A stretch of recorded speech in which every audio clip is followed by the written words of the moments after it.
seat at the table with some men with confidence. And welcome to another episode of the Open Mics Podcast. I'm the host, Tony, and today we're joined by the whole crew.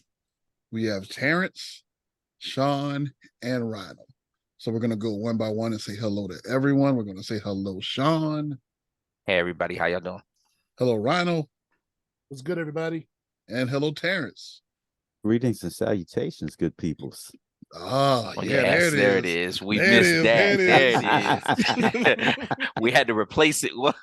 You did a good job replacing it, Rhino. But the original is still better. Yeah, we had to have a substitute. Had to get it from Clarence Tender.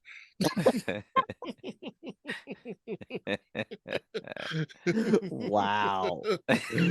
Okay. Clarence. Alter ego. Okay. Glad we have clearly defined what I add to this podcast. Hey, appreciate it. You're paprika.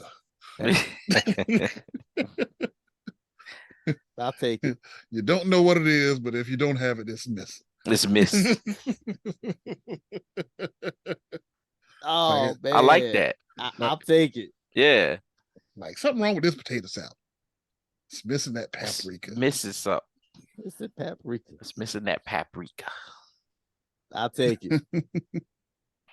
All right, so we have a interesting topic today. This could be fun. This could be deep. It can go anyway. What are the expectations of a black man in 2023? So before we dive into that, let me just add a little preface to you. Because as a black man, we're consistently told on a regular basis what's expected of us. Like, you need to do better at this, you need to do better at that. A good man will be this, a good man will be that. And it just seems like the expectations for us are up, down, left, and right. We can't quite put a finger on what the world expects from us. So this is what this discussion is all about. Trying to put a finger or trying to hammer down something to the wall to say, this is what you should expect from a black man in 2023. Okay, I'm pretty sure a question should be in there somewhere. There was a question in there. Boy. So let's start off with, what are some expectations that you think are outdated for a black man in 2023? And I will pass that on to whoever wants to jump in. Okay, so you know me. It's been a minute. I'm gonna grab the mic first. Let's go. Get on there, paprika. I think outdated expectations are the stereotypes. You know, the saggy pants, the inarticulate, the lazy, the not being family men, the role of being the cad / Casanova. And I know people are going to push back on that one, but I think there's that one should be outdated and done away with some as well. Some of these narratives about who black men are need to be cast aside and done away with, because, you know, I don't want to hear anybody say anything about black men being lazy when we literally had a black man as the leader of this nation. That example, I think about a lot when I consider the fact that, you know, granted, my son's 15, but for about half his life, his president really was black. And if you use that as inspiration, motivation, and fuel to be for yourself, the point that I'm getting at is that example is one of a man who is far from lazy. You can't be a lazy son of a gun and get to that position, especially not when we were taught and brought up in this with this mindset of you've got to work twice as hard to get half as much. I think that one still applies and it's still credible. But because of that, the opposite narrative of being lazy, nah, get that up out of here. Do away with that for sure. I think I'm gonna put the mic down here for now in case there's something somebody else wants to say, but that's all I've got off the top. Well, I don't know that I can say anything any different from what you said, because I immediately started to think about the stereotypes that we were held to, and it really annoys me. In some of these statistics too, I don't know where people are getting the statistics. I think they're just pulling them out of their back pockets, because I know too many Black men who work hard to get where they are. You know, no one wants to walk. No one wants to be without finances. All the Black men that I know work hard for their money to provide for themselves and for their families. There's too many dads out there wanting to be a part of their child's life. I'm talking about Black dads. So where this idea that Black men are unavailable emotionally, financially, and physically, I don't know where that's coming from. Maybe it was a time when that was the case, but there was a reason for that. And let's address that reason. But we'll save that for another time. But back to Tony's question. I think people still expect Black men to be the worst, but we've been proving hand over fist to be the best. And I'll let somebody else take it from there. No, I love that. I love that segue in, Ronald. That's beautiful. Because, and I'm agreeing with you, especially the Black fathers not being, present in the home. And, definitely I love the fact that you said you talked about statistics or whatever, right? You know, is we can't go by the statistics. Like you said, I'm going by brothers that I know. I'm going by, young men that I know are being brought up by their fathers. Their fathers are present. I'm going by some of our Black women running to defend us when, they're saying when they want to trash us and say, okay, well, most Black fathers aren't fathers anymore, and this and that. You know what I mean? I think it's a lot like a thing with like a bad review, right? When you go to a restaurant and you get a bad salad or the chicken didn't come out done or whatever, you're gonna make the most noise. You're the most pissed off. Hey, this wasn't right, right? But when it comes down to the good things that we do, as long as we're on even, as long as we're on level, you don't really hear any noise about that. And I think that's part of what happened until somebody else starts talking about it. But I have been encouraged by a lot of things that I've been seeing online, things like that. Some of our Black women will come out and run to defend us. And not only that, like I say, me being a Black male, talking to other Black males, like Rhino said, most of the Black males that I know, they work. You know what I'm saying? They are working men and individuals and things like that. It's just that some of these few bad apples seem to shine a bit brighter. They get the attention, and then we all seem to fall. They want to walk us all back into the stereotype. A lot of fathers that even aren't at home are taking care of their kids and stuff like that a little bit more now than what it was in the past. But the bad apples, yeah, y'all killing us, boy. When they say they setting us back, they don't be meaning no jokes when they say it, bro. Y'all make us step back a couple steps or outshine us. So, but I won't get all the way into that. I'll just say that, yeah, I agree with both of what you guys said. And I think my biggest stereotype that I was going to say was need to be outdated was fathers being present.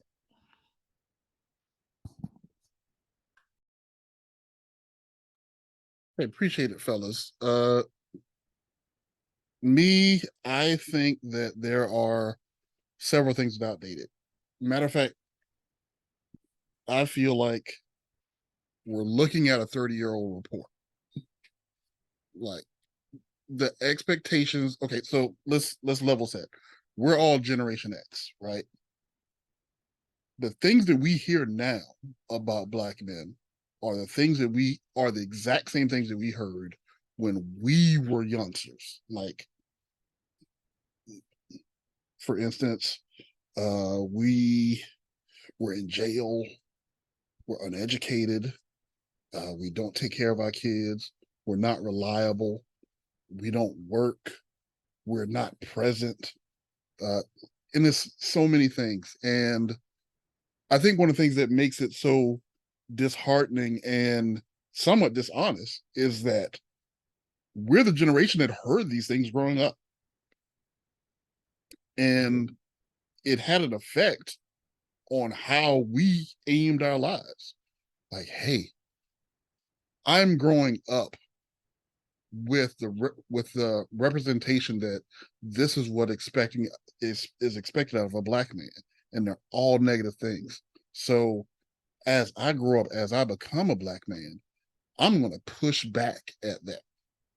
And it's like, I'm not going to say to this everyone, because there's going to always be a segment of a population that's going to be no good. Like there's always going to be Negroes doing things that they shouldn't be doing. Like is no getting around that. But there's way too many of us making a consistent effort to change the narrative. And if you listen to the way that the story is told, you would think that that needle hasn't moved in 30, 40 years, where obviously it has. Like, we are out there, we're working, we're taking care of kids. Now, I'm not saying your kid may not be getting taken care of. Like, there are exceptions. There for every Tony, Rhino, Sean, and Terrence, there might be, like, all of us together, like Nick Cannon outnumbers all of us put together. Oh man. Like Nick done fired more shots than we all have. So you got to take that into consideration. But not counting number of kids, but if you count the number of black men, there are a good selection of black guys out there. And I get your point about Nick, but I'm gonna even throw Nick in there. Look, he make enough money. He able to support and handle his business. So sure, he's got a lot of them, but he's not a deadbeat to what I know anyway. So I'm even though we kind of jabbing at him a little bit jokingly, even with that being said, I'm still gonna say, nah, we're not gonna completely trash him in that vein either. Just a little jokey joke. I'm going to try not to undercut the whole purpose of this episode, but nah, I ain't going with that. Right. Like, how many recitals he done went to? How many games he done went to? None of them suckers. He probably went to one inning. I mean, he can't keep up. When you got a team, because I got 9 other innings to go to. Right. He is one man. He can't does everywhere. what he can do. That's what I'm about to say. He can't do everything. But he's present and active, like, is what I'm trying to get. Exactly. That's exactly. He's trying. 30 minutes. You know what I mean? Man, come on. Look, he's trying to get all his kids at least people in America in got one talent, picture. You know what I mean? People wilding out. I got things to do.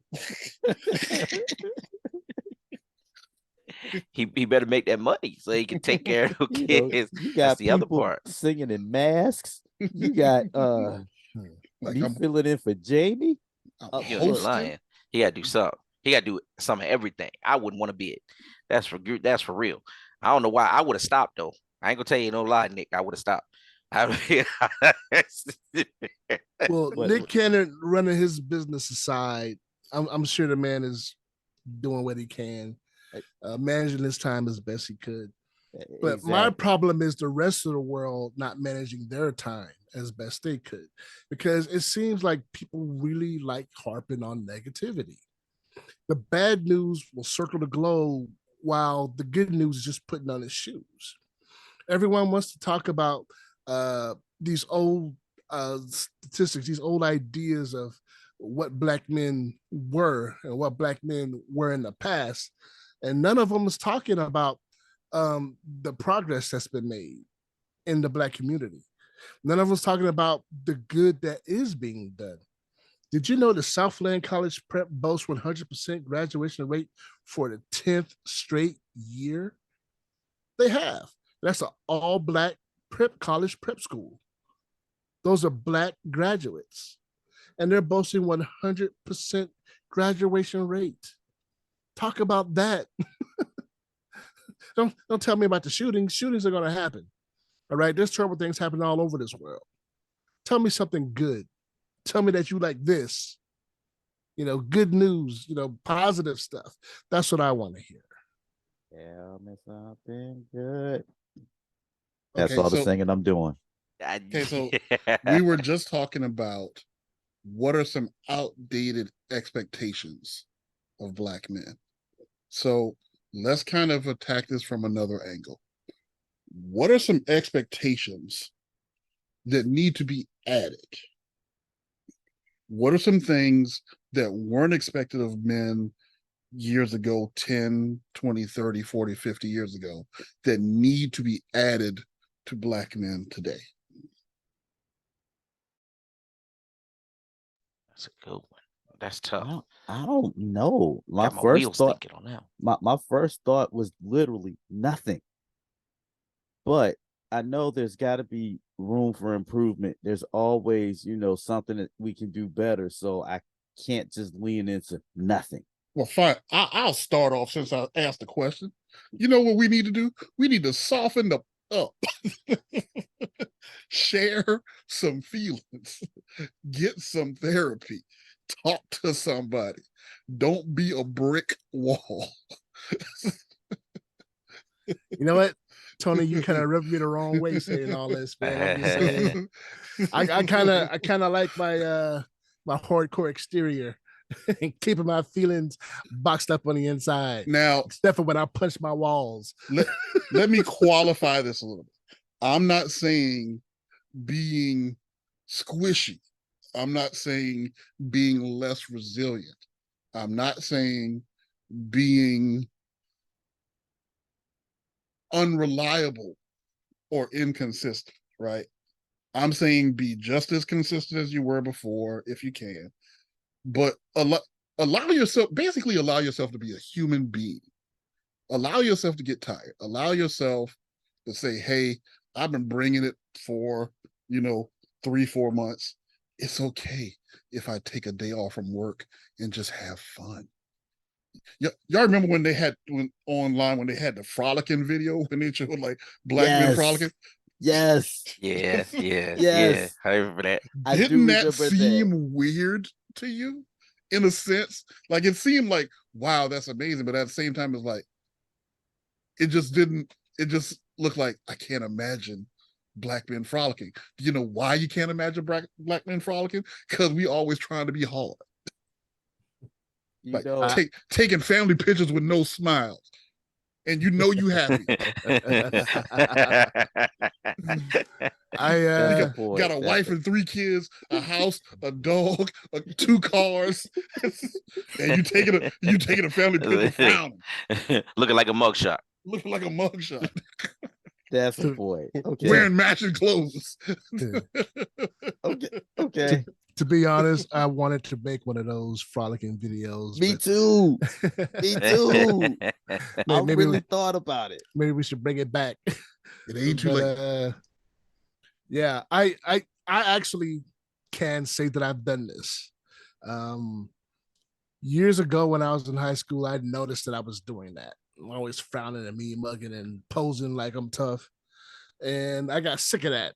And I'm like, why don't I never smile? And so I actually made the conscientious effort to do that, to do just that, just to smile.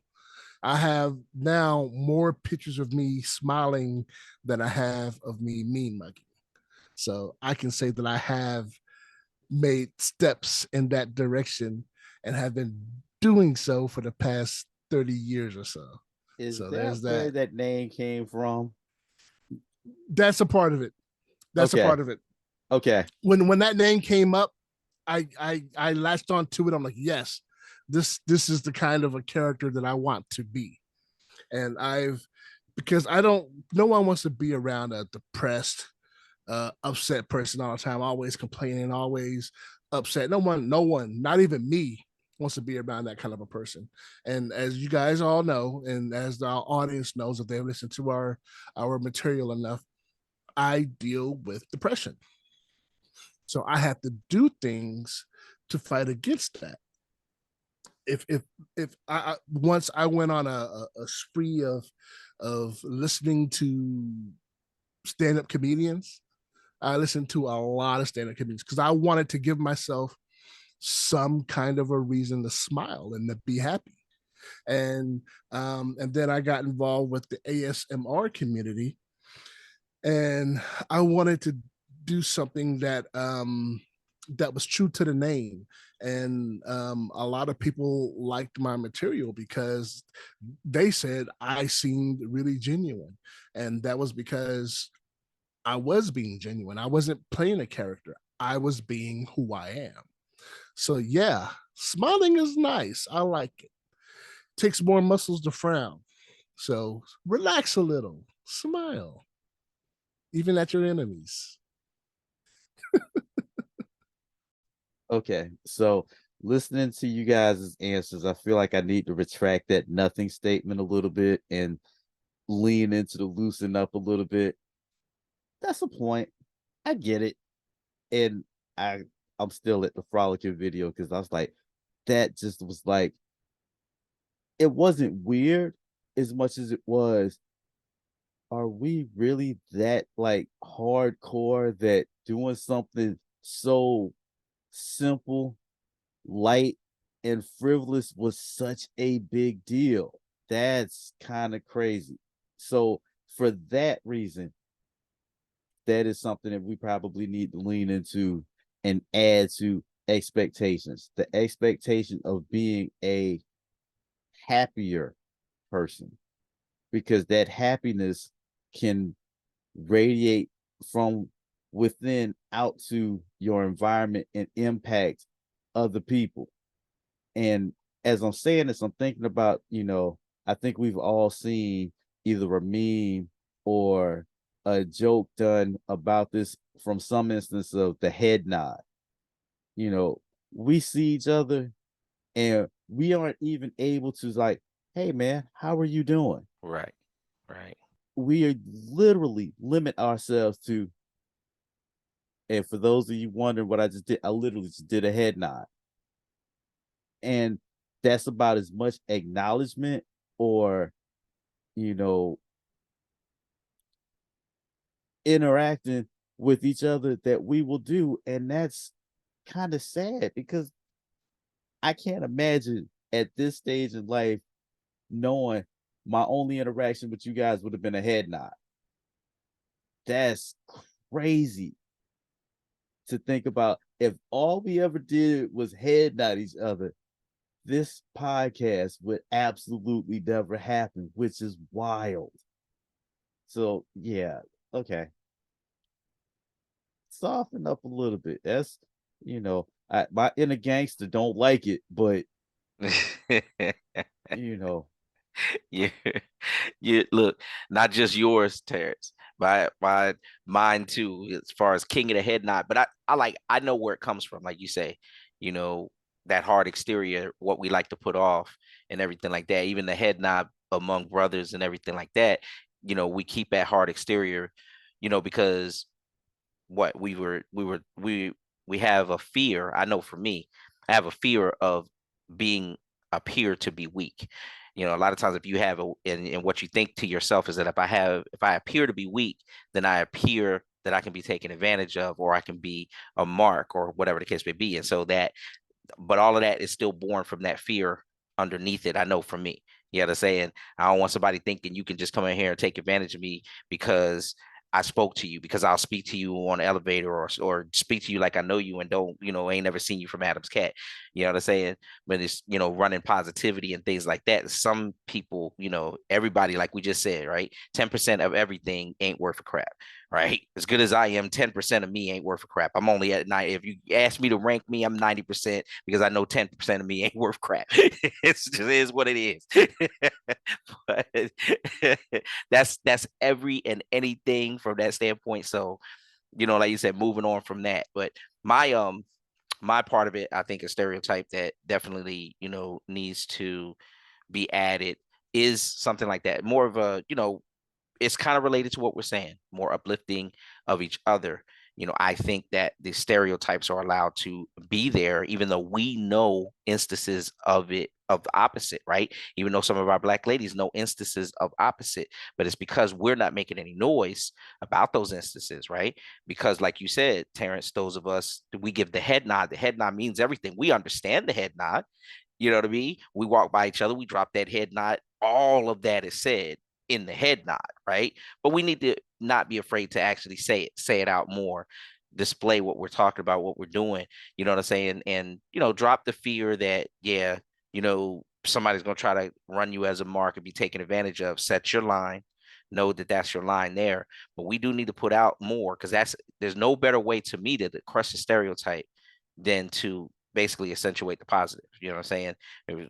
We Once we first of all stop the patterns overall of doing it, but then we also have to talk about it, because what's the old school saying that I can apply here? I guess whatever, the only thing necessary for the triumph of evil is for good men to do nothing, right? Good men stay in the background, evil steps out, everybody think evil is winning, and there's some good guys back here, but we ain't making no noise.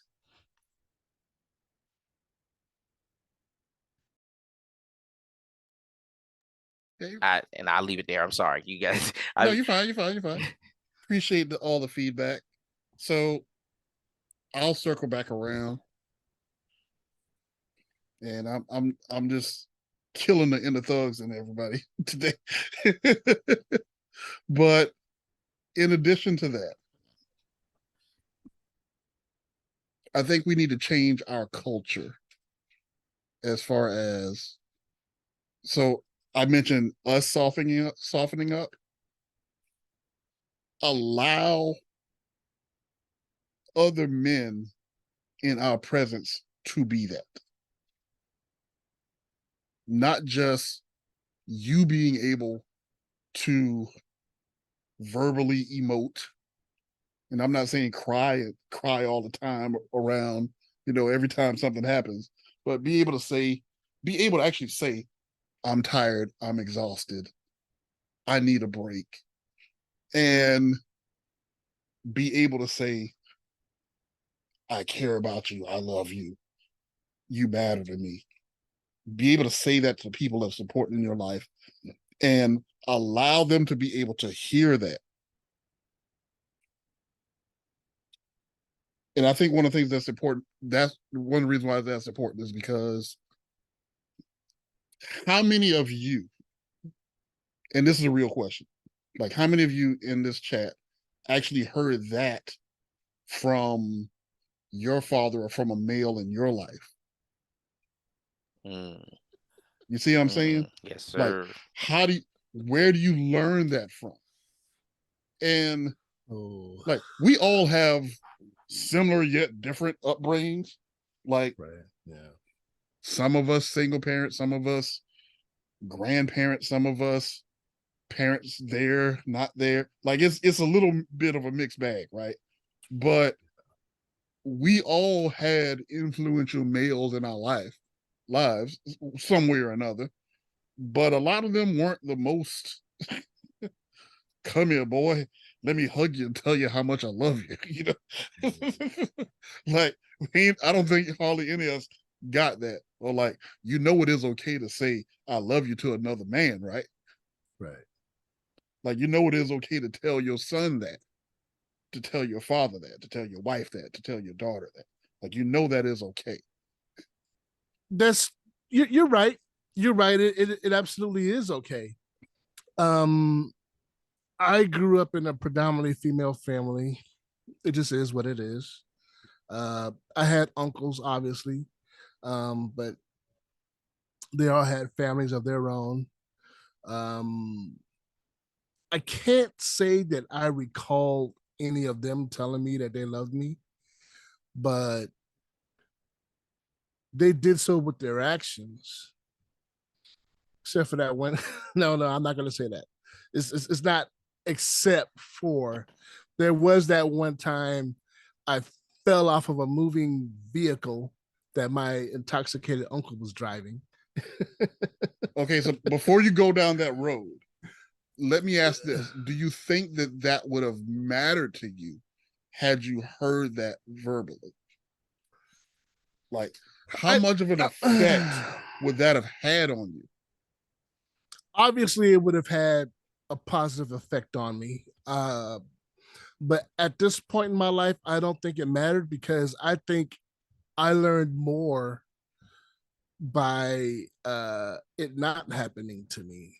In that I know that if I had sons, I would tell them, "Hey, I love you, my dude."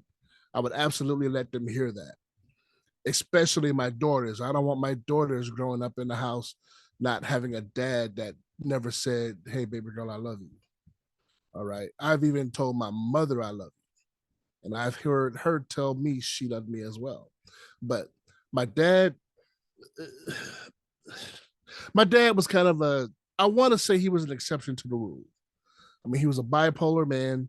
This man had to live his life with this condition that made him many times emotionally unavailable. And obviously physically unavailable too, because my mother didn't want him around. But for the time that I did get to spend with him, in those times, he would wake me up early in the morning, like 5 in the morning, to go and mow lawns all day, and I get home like 7 in the evening when the sun is going down. I appreciate that time I got to spend with him, knowing that I have brothers and sisters who didn't get that time. So I while it didn't stop me from becoming the man that I am, I do think it would have made me a better man. Um, there may have there may have been an easier transition to this point, but I don't really understand, or I can't really measure how much of a better transition I would, or a better person I would be at this point had I had that. Okay. So I'm not thinking that I'm trying to rewrite history or anything. Right. Like I don't think it would have, I don't want you to think of it as would you've been lesser of a man, right? But Right. like I feel like it would have greased wheels that you probably didn't know need grease, right? Right. If you would have, and I think this not just goes to you personally, but to a lot of us in that generation, if we would have known and felt and verbally heard someone say, mainly from a male perspective, I love you, to the point, and when I say I love you, I mean like not like, you're doing good work. Right. Right. Like you're being Right. productive, but to the point where I'm glad that you're here and you don't have to perform for me. You see what I'm saying? Like, and I love you, that means that you are accepted as you are right now without having to do anything. I think that would actually matter to us. And for those of us that are parents, I think we're probably trying to pass it on to our next generation. But I think that would have helped us. So for those of us that are doing that for the next generation, bravo. But I think that's a part of the culture that we as Black men need to change, because we are the evidence that you can grow up feeling or missing that, right? You can grow up missing that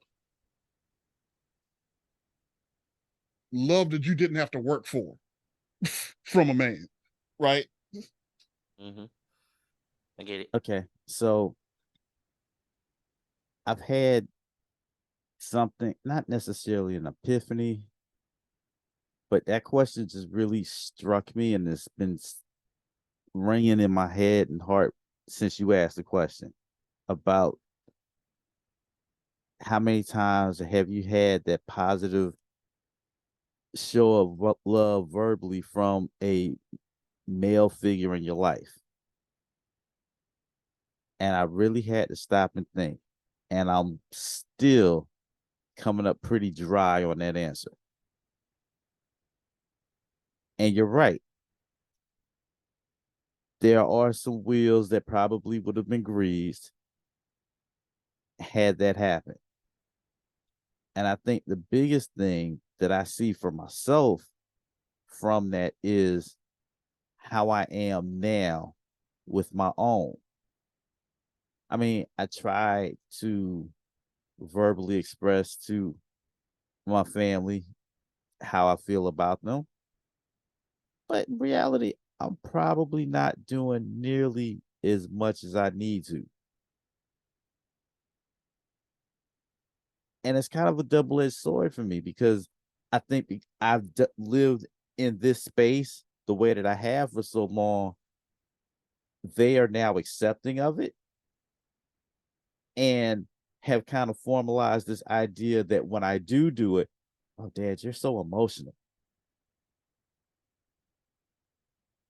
So I'm trying to gauge this whole place of balancing it, but because there was such a lack on my end, even the once or twice a period of time that I do it, it feels weird, not only for me, but for them because they've kind of grown and accepted in a similar fashion that I had to that you're it's okay to be a wall and not express those things so verbally and so openly or casually or whatever. And I'm really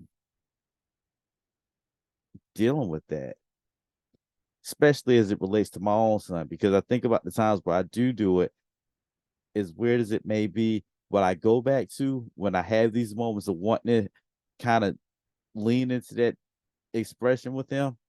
I don't think about any experiences of my own personally. What comes to mind, sadly, is a movie.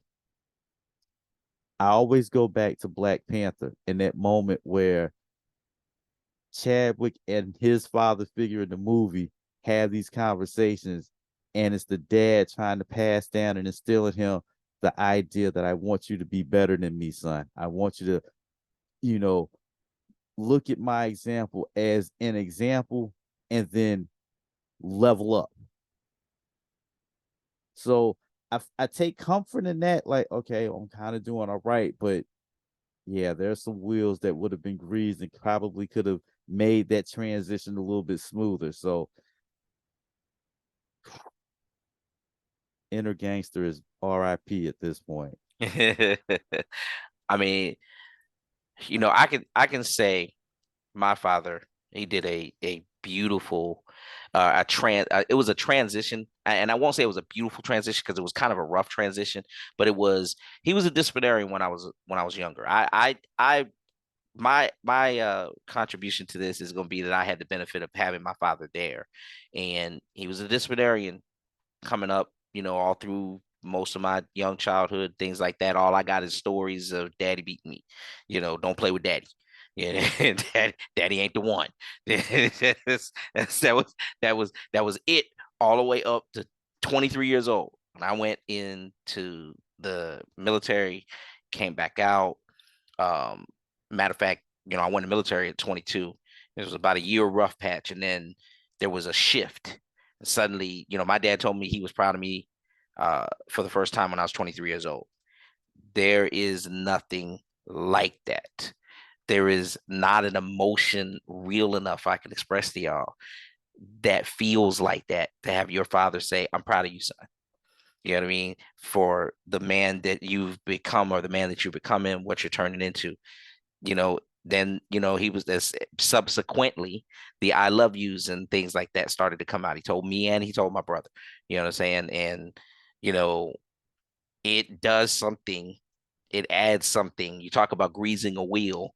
It adds something to you and wants to make you push, and definitely wants to make you have that type of you know relationship. Have your son, your children feel that way when you tell them the same thing, and it makes you want to push it off because I know how that felt. You know what I'm saying? I had no idea. It was like, here's my dad, this staunch disciplinarian for all these years. I would have never thought. You know what I'm saying?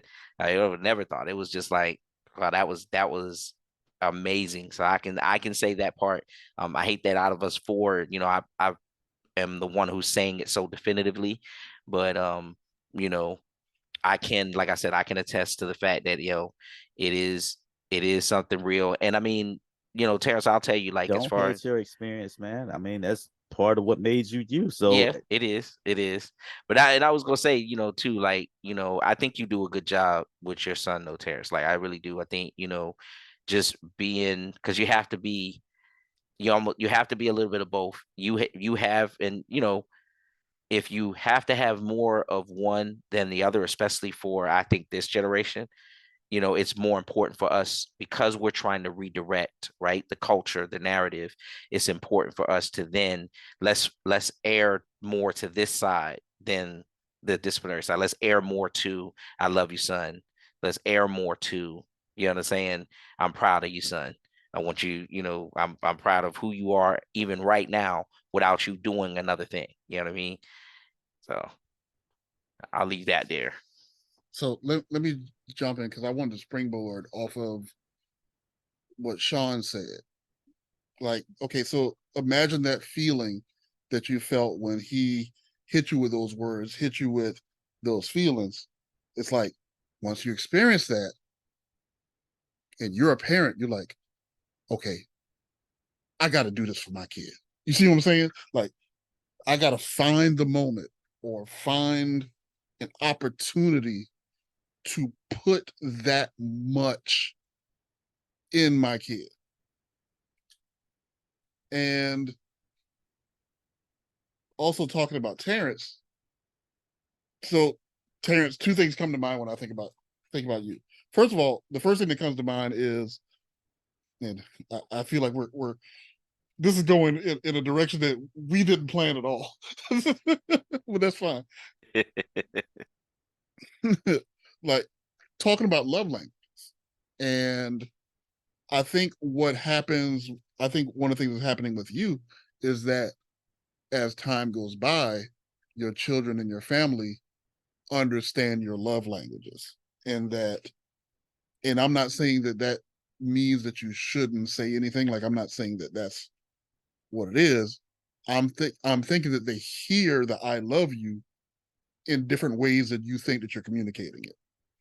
Like, I think that they hear it in the air conditioning again. They hear it in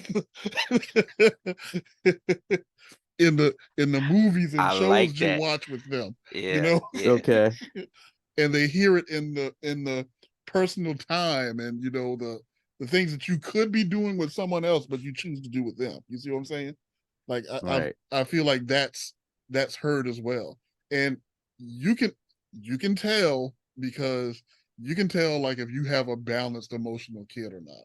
You if you're paying attention, right, as a parent, you can tell the kid that's full versus the kid that's thirsty. Like, if you're not Mm, paying attention, then maybe you can't tell. But if you're paying attention, you can tell the difference. Like, you can tell the kid that's looking and really wanting, just thirsty for and I love you, versus someone, versus a kid that's full. gotcha. But okay, so we were going down things that we think that we should add to the current man that wasn't there 30, 40, 50 years ago. Okay, let's try to make an abbreviated man. Who should a black man be in 2023? And take as long as you want to filibuster. Like, if you can go into talking about, like, this is what society expects from us, this is what women expect from us, this is what children expect from us, this is what our job expects from us, this is what the neighborhood expects from us. But what should you be today? And I'm tossing that out, whoever wants to go. And if you ask the world who a black man is supposed to be, you literally have to be everything. Case in point, you have to be strong, strong enough to protect and provide and preside and all of that stuff. But at the same time, you have to be able to be soft and nurturing and comforting and not so much the disciplinarian, but something of the comforter and the nurturer. And like, so I'm both now. I'm, the heads side of the coin and the tail side of the coin. You're supposed to be 6 foot tall with rock solid washboard abs and able to be physically fit and in the gym and in shape, but also work a 8 to 10 hour day and have time to provide personalized attention to everybody and still be able to handle your business after hours and sleep and to get up and do it all over again. So I think here's the best way to put it: the expectation is for us to be everything everywhere all at once. That's a great analogy right now. I like it. Yes, sir.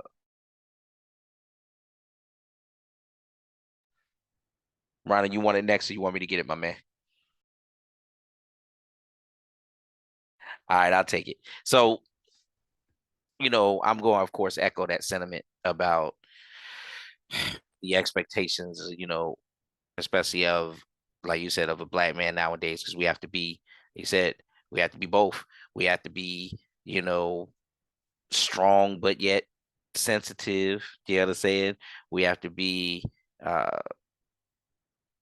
make enough money to have a good bit of like wealth and things like that, but yet be generous enough to at the same time give it away. You know what I'm saying? Or let somebody else spend it. You don't want to be, you can't be in a all just make money mindset. You have to also be in a spend money mindset, because we want to go places and we want to do things. We want you to give us things. We want you to buy us things. Right? Everybody, or buy ourselves things and everything else, right? So that's definitely expectations. I think that um you know I'm just echoing the sentiment, man. It's some of everything. We've talked about this before when it comes down to that bedroom boom cat. That is for show. That is for show one. you you gonna be out here. That's why there's these blue diamonds and purple pills or whatever it is, and everybody's taking cat. Because you if you ain't got it, you Wow. better get it, son. I'm saying, if you ain't got it, you better get it. And then wake up in the morning, like you say, go back to work and give it about a couple days and be ready to go do all that again. So I'll Couple admit days. the expectations are Couple there. days. Yeah, no, hey, you might be right. A couple days might be too long. Couple days might be too long. Nah, I You was have just thinking about Scottie Pippen. Like oh, 4 times a day. good lord. And I don't know who that burden fell to. So moving on. Don't mind Right, me. right. Nah, you good, man. Okay, so You I'll just good. go ahead and jump in right about here. I think a black man needs to be today the best him that he can be. If he decides to be single, he needs to be the best at that for himself and for society. If he's going to be married with kids, he needs to be the best father he can be, for his family. But he should never be less than any of those things. But he also shouldn't be judged for his shortcomings. He shouldn't be judged because he doesn't want to be married. He shouldn't be judged because he wants to be married. He shouldn't be judged if he wants to be married to 5 women at the same time. Although our laws are going to judge him for that. And I guess we're going to judge him for that too. I'm going to judge him for that, but keep going. Right. If he wants to Nick Cannon the world, go for it, bruh. Just be responsible. Be the best man you could be to all 52 of your kids.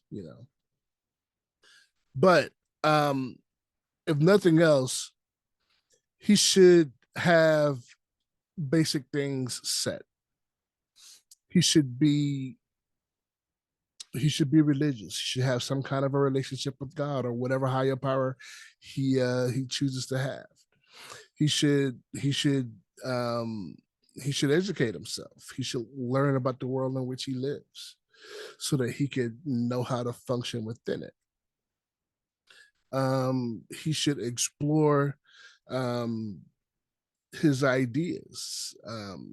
If he has an idea to make something better, then he should research that and get involved in that. But whatever he does, he should be the best person he can be to himself at the very least. Because if you don't love yourself, how can you expect anybody else to? If you don't respect yourself, how can you expect anybody else to? So at least start with the basics and get those things nailed down. And it did kind of rub me the wrong way. My inner gangster was kind of rubbed the wrong way because I thought about this man that cried at his mom's funeral, and a woman, that he respected, that he knew, that was, they were same generation, mutual respect for each other. She actually had the audacity to tell him that she lost respect for him. And he was like, why? And she said, because I saw you cry. That's not something a man should be judged for. Yes, we should be vulnerable to whatever degree. If therapy is necessary, we should seek it. But there is nothing wrong with having feelings. We all have them, and we shouldn't be judged for having them. But unfortunately, we do live in a society where we are expected to be a certain way. And I guess it affects people's perception of you. So you've got to be careful to whatever degree around them so that you don't ruin them, I guess. I don't know. I know for myself, I don't care that people see my vulnerabilities, except for the times when I've shown them and had a negative reaction because of them. So those things I've learned to kind of just keep to myself. Nobody has to know. I'll deal with that. But I don't want people judging me because, oh wow, I saw him cry at his mom's funeral. Yeah, it was my mom. What are you talking about? But at the end of the day, a man should be the best him. A black man should be the best him that he could be. And that's it's not going to jail just because somebody calls you the N-word. All right. Let people say what they want to say. You be man enough to have control of yourself and not let someone else's words cause you to lose your freedom. And I'm kind of saying that, kind of addressing a particular situation that I learned of today, of someone that I know intimately. So yeah, don't let somebody else's word cause you to lose your freedom. Because at the end of the day, you have to deal with your actions. Only you can control what you say and do. And I'm done. Okay, appreciate it. I really like the fact that you got specifics and actually named tangible things as far as expectations. So one thing I did hear you mention, the losing of respect. Because you showed a chip in the armor, a piece of emotion, that someone could lose respect. Okay, I've heard this argument. Real quick, Yes, a perceived chip in the armor. Mm-hmm. Not an actual chip, just a perceived chip. A perceived chip. It may not even be a real chip. Might be Dale. Who knows? But anyway, my point is this, and this is kind of something. This is kind of talking about something we mentioned off camera. Okay, so I can understand that if you as a person, and I think there's more of a male female thing, sees me looking somewhat weakened or somewhat emotional or somewhat broken for a moment, it may make you feel that I'm weaker or vulnerable, or, you know, my values decrease. Okay, I understand that. But as I said off camera, we're not chimps, we're human beings. That's why this is where I'm gonna need for you to take them extra chromosomes you got, rub them together, you know, rub them together, activate your brain, and actually think about what just happened. This person just experienced a loss. Give them some grace to deal with that. And regardless of what your feelings are telling you in that moment, give them space to be that individual that they are. Okay, so let's talk about some tangible things that a man should be in 2023. And this may be controversial. Okay, I personally feel a man should be moral. I'm not saying you have to be religious. I'm not saying you have to be Christian. I'm not saying you have to be Muslim. I'm not saying you have to be woke. I'm saying you need to be moral for one reason. If everybody ain't moral, the world don't work. If we have a bunch of immorality, then we're in the Wild West, and eventually only one person gonna be alive. You're basically playing Highlander. You know, There there's only can gonna be be only one. one. I was right. I was coming in with it, Tone. I was coming in. So we need some morality somewhere in there. You are going to have to be an amalgamation of just about everything. I'm not saying that you have to be a 10 in everything, but you need to be kind of a jack of all trades. You need to be able to exhibit some sort of physical strength, emotional strength, you know, some sort of communication skills, some sort of intellectual thinking, you know, all you're going to have to be a full bag. And outside of there being physical limitations, there's no reason for you not to be. Because that's not just a black male expectation, that's pretty much a human expectation right now. You're going to have to be a little bit of everything to survive in this world, plain and simple. Number 3, allow yourself the freedom to not be a carbon copy of somebody else. Don't be a follower. Be a leader, even if you're only leading yourself. Even if you're leading a party of one, be a leader. Be a leader. Be in front. Be an individual. And I don't know, but you know, there's this group of guys that came up with like 10 rules, commandments, you may say. Yeah, some might call them commandments. Some might call them commandments. They might call them the 10 commandments. They give you a pretty good idea of where to put your values and your ideas or your thoughts of what you should be as a man. 1, 2, 3, 4, 5, 6, 7, 8, 9. The 10 10 commandments.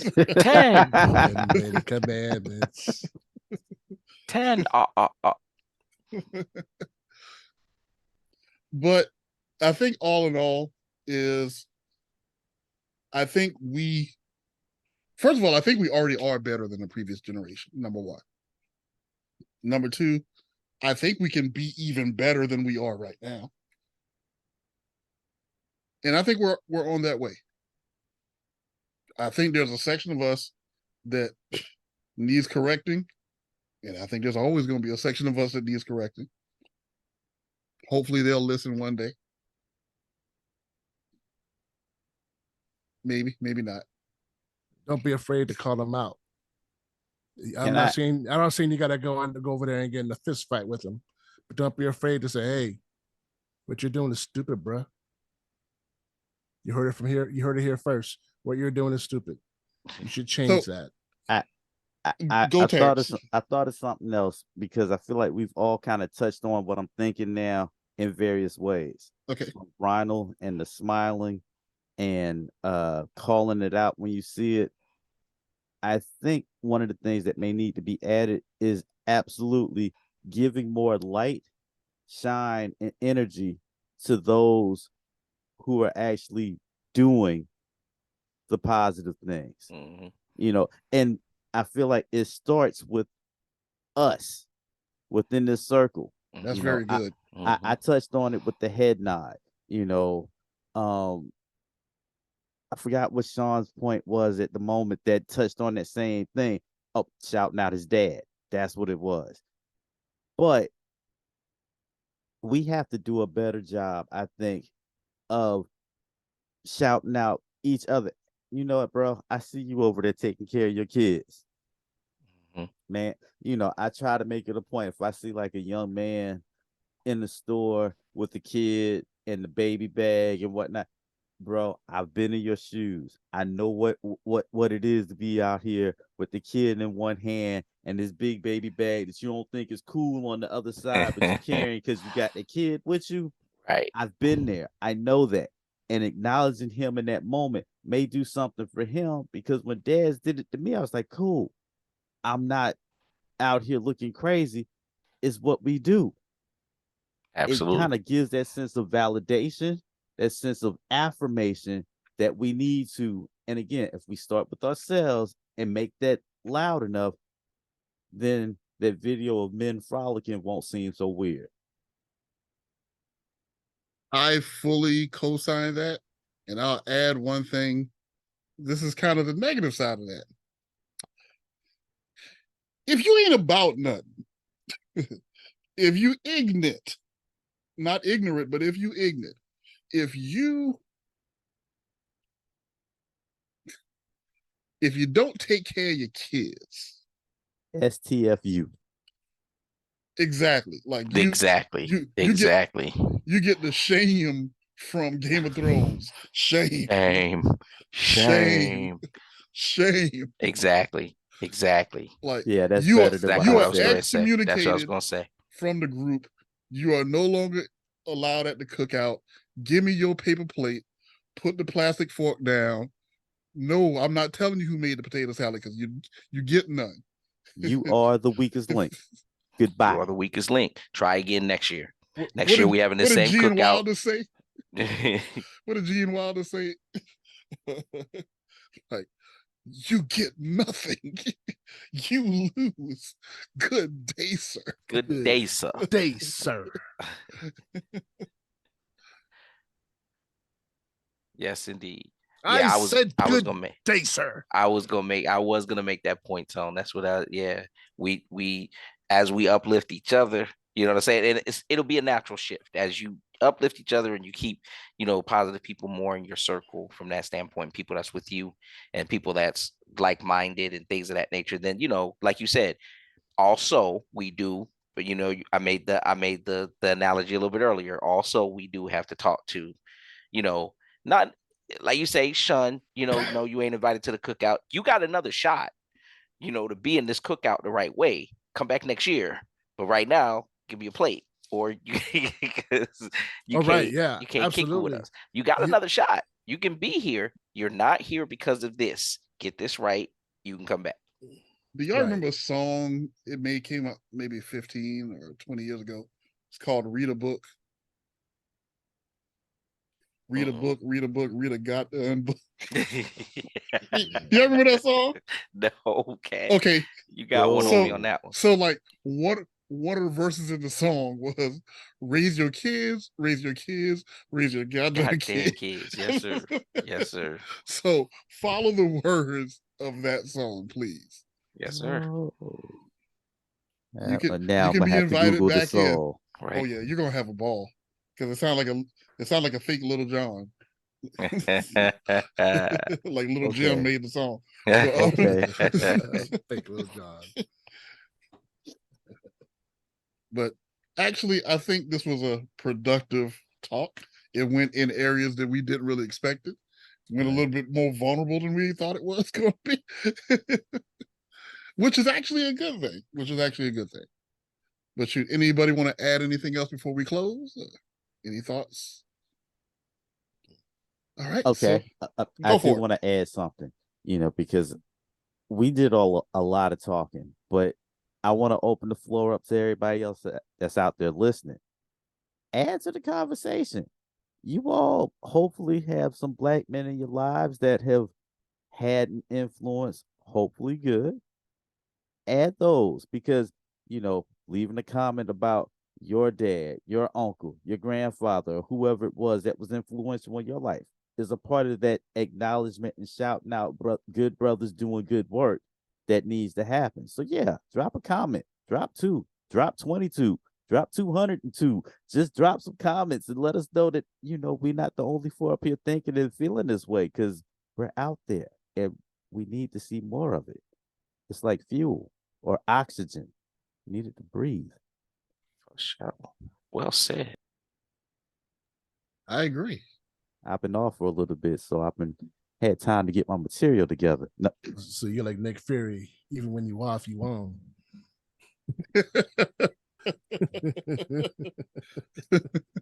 not what I was intending, but okay.